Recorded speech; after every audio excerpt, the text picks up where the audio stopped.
ہم بہت ہی سیریس قسم کے اکنامک کرائسس کی طرف جا رہے ہیں.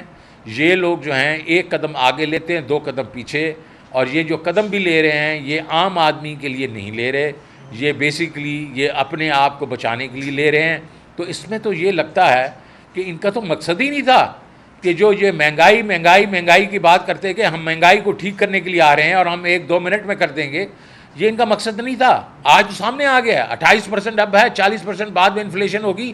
تو یہ ان کا مقصد نہیں تھا. ان کا مقصد تو کچھ اور تھا. ان کا مقصد تھا کہ نیب الیکٹورل جو لاز ہیں ان کو بیسکلی ہم نے ریپیل کرنا ہے، اور یہ ان کا صحیح مقصد تھا. تو میرا پھر بھی سوال ہوگا لوگوں سے، جو وہ لوگ ہیں مقتدر لوگ ہیں، کہ ہمیں پھر کیوں چینج کیا؟ ہم تو ایک اچھی اکانومی چلا رہے تھے، اور جو ہم اکانومی چلا رہے تھے وہ تو انہوں نے بھی اس کی تصدیق کی ہے، وہ اپنے اکنامک ریفارم سروے کے تھرو.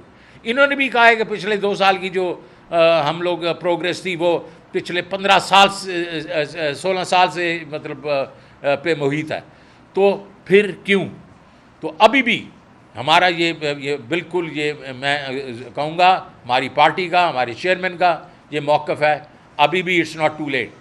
آپ الیکشنز کروائیں اور اس کے بعد ایک مستند حکومت کی باغ دوڑ دیں تاکہ وہ اس کرائسس سے ہمیں نکالے.